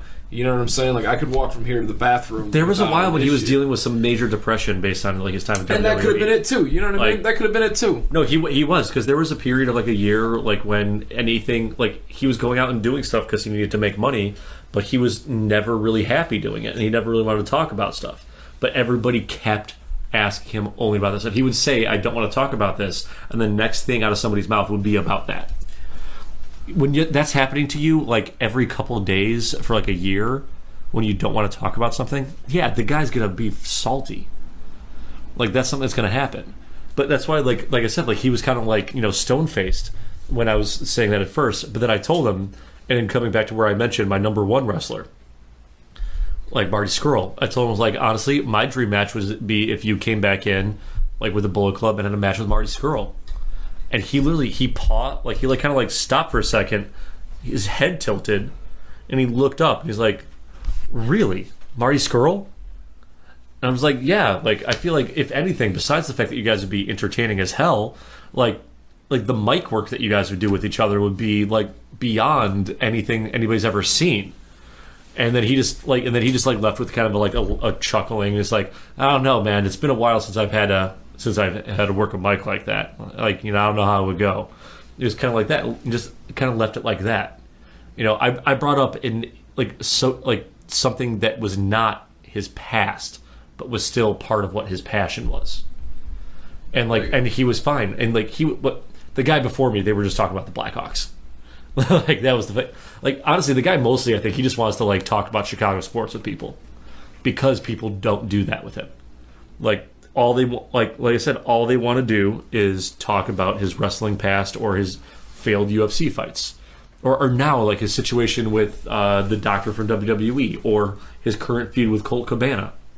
So that's the shit that people want to talk about, but all he wants to talk about is have an actual conversation with somebody about the fucking Hawks. He wants to talk about the goddamn Cubs. Did you talk about the Hawks and the Cubs? You can sit, not with that in that case. Like, dude, don't get me wrong. We've been going for almost an hour and 40 minutes now. And oh no, I'm liking the topics we're on. We could I'm definitely going to have you back to talk. We'll do a sports themed day, different day. Right, we'll do a sports. This is Pokemon and wrestling. This is Pokemon. We'll do one about games just in general. No, this is the Pokemon and wrestling episode. Yeah. So here's the deal, bro. I do have to start getting ready for work here in a little bit. All right. So I'll throw down number 5 real quick. The entire stable of the New Day. Which one? The entire stable of the New Day. So Kofi Kingston, Big E, and Xavier Woods. Because they are funny as shit, and they are entertaining as shit, and they are also really good wrestlers together. I like that. That's a good way to drop the mic. But actually, you know what? I have one more quick question for you, just to kind of polish it off. All right? Let's do it. The introduction of new matches in wrestling can kind of go hand in hand with the introduction of new battle mechanics with Pokemon, for example, right? There's always something that has to step up a little bit, whether it be graphic or whether it be intensity, okay? So my question to you is, what is a match that you always wish you could have created and had like the top bill? And as examples for the listeners, while you think about it, just give me. I'll talk about specific wrestlers as well, or you can if you want. You can be like, but I'd like to see these people do it. That's fine. But think about this while I tell the audience this for a moment. Throughout wrestling, there's been different events, whether it be a single one-on-one match, all the way up to some big pay-per-view event, whether it be a Royal Rumble where 31 men technically. Because there's 2 in the ring to start, right? No, it's 30. 30 altogether, yeah. 30 men start with 2, and your goal is to throw them over the top rope. There was a chair match where it was okay to hit your opponent with a chair, but there was progression for all of this. So when it comes down to things like the cage match, that was gigantic. Then it became Hell in a Cell, and they put a fucking top to that cage, and now you're locked in with the person. And that was huge for heels that were considered to be monsters. And then there was the Elimination Chamber, for example. And with the Elimination Chamber, we now take 6 men, 4 at each post, I believe, and 2 to start. And it was a random selection. And as a viewer, you would sit there and watch as there'd be a and this light going around, lighting up each person in the cage, and then and it'd open it up, and oh my gosh, this person's just been brought in. Obviously, your goal is to last and be the last person out of the cage, because then you're the freshest, latest in the match. There's matches like the Inferno match, where they would light around the side of the rings. TLC match, table, ladder, and chairs. There was ladder matches where you had to climb to the top of a ladder to grab the giant golden belt and win the championship. There's all these different matches. There's been different video games where you get the chance to play in these matches. There's times where WWE had video games where you could do general manager mode, and with general manager mode, you were able to you were the manager. You were running the show, so you got to choose which. I almost said which Pokemon, which people you wanna put in, because they all have different popularity and attributes and moves and this and that and specialties, and you had to spend the money just right. So Zam, with that being all said, what is your pitch for your match? This thing, I can't really say that I have a pitch for like a different new type of match. When you're saying that, like, all it made me think about was how amazing it would be to experience the first TLC match again for the first time. The Dudley Boys, the Hardy Boys, and Edge and Christian. Are you kidding me? The original, amazing. The original TLC match. Tables, ladders, and chairs. The original of that. So many tables. That was when the world exploded. Like, tag team wrestling became beyond a phenomenon. Like Extreme Rules stuff started going beyond. And that's a 3-way tag. And it's a three-way tag. Three guys in the ring simultaneously. 6 people out on the field. Like, yeah, and that tornado tag, which is what they're doing more so now. Are they? Which is where it's like you have you have like the 3 or 4 teams like on the edges, but only 2 guys are in the ring at the same time. And like anybody, like if you get tossed into a corner, one of the guys from an opposing team, if they're both of them there, one of them can tag themselves in and be the legal man now.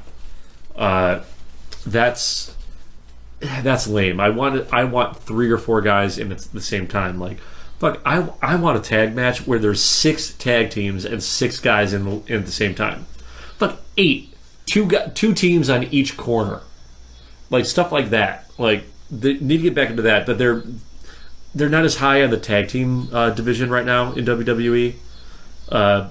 Things aren't going well for it. Like they're not as over. But that's really probably just Vince.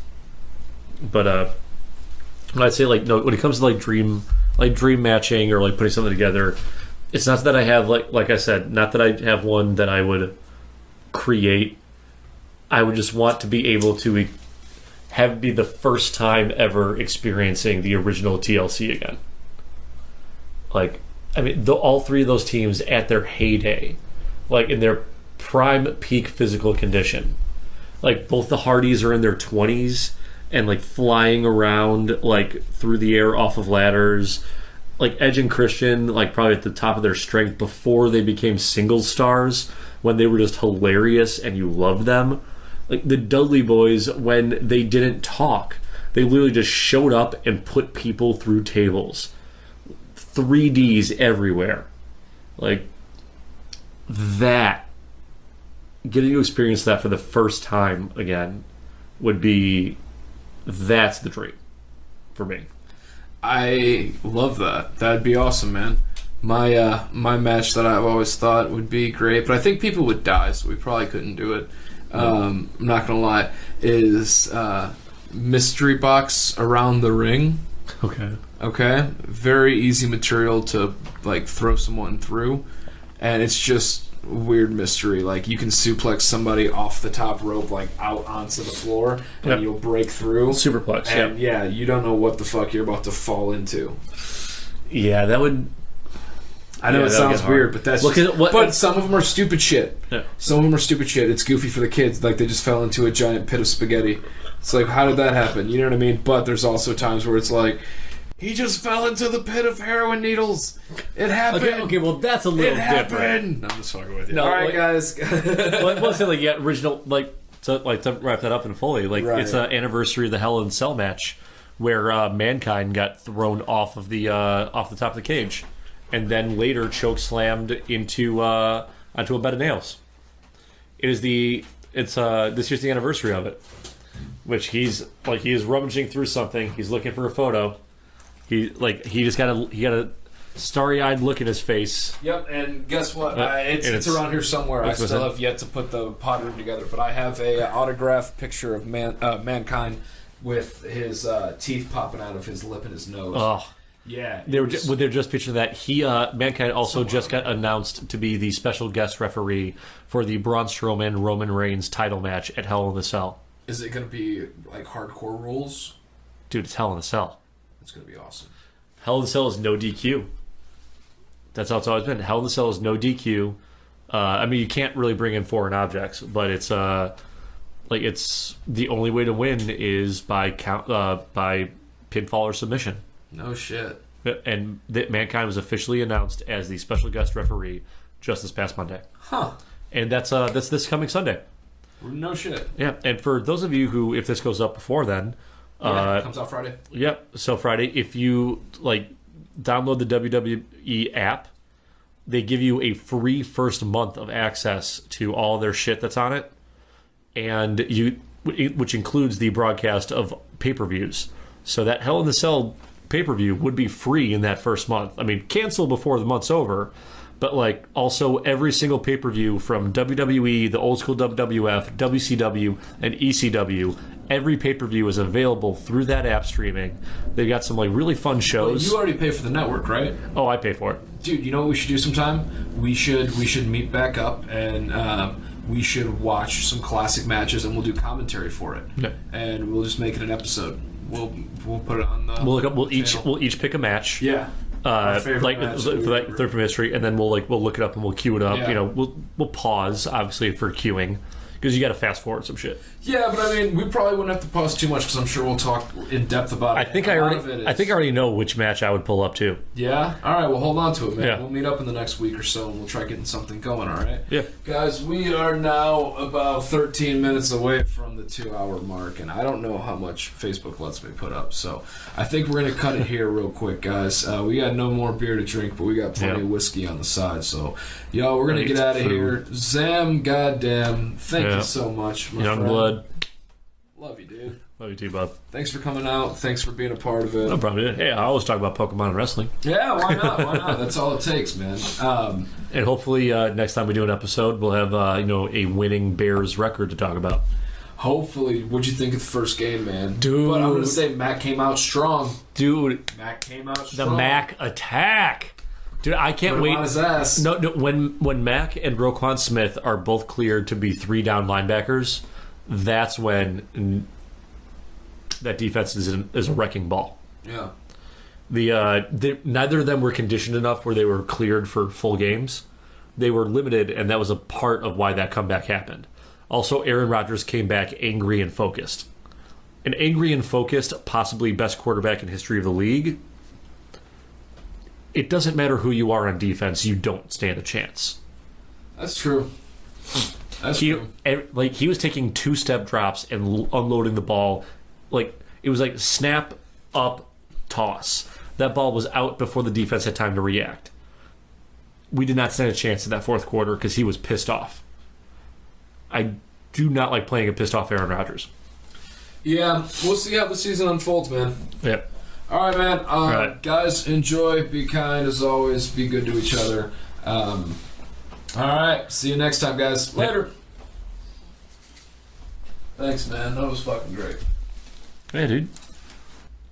All right, everybody, that wraps it up for us. To answer Zam's question earlier, I know you were like, hey, Tyler said that he was going to drop in the name of that town, and he never did, and it just totally left your mind because you probably didn't really give a shit. I hope you did. It was Viridian City. Viridian City. It's one of the most iconic fucking places in the Pokemon realm, and we both totally spaced. Thanks again for swinging out and listening to us. Tell your friends, tell your grandma. You know what? Everyone should send this podcast to their grandma. Why? Because you don't call your grandma. You don't call your grandma near enough. And if your grandma's not with you anymore, I'm sorry, but you don't call her. And she doesn't get a lot of calls. And you know what? As many calls as she doesn't get, grandpa doesn't get either. Send this shit to your grandparents. I'm sure they're gonna dig it. They're sick of watching Telemundo and reading Teen Vogue and all that stupid shit. So, yeah. Send our podcast to the elderly. Like I said, if you ain't got grandparents, fucking just, tag your local elderly shelter. Elderly shelter. Oh my god. We're gonna get taken down one day. Yeah, just get a hold of the old folks home. Tell them what's up. Vote yes on Proposition H&H. Hi and hello. Spread the word. Make sure you register to vote, because that's coming up. November 6th is around the corner. And honestly, there's no way you could have found this podcast without being reminded that you need to register to vote, because it's that important.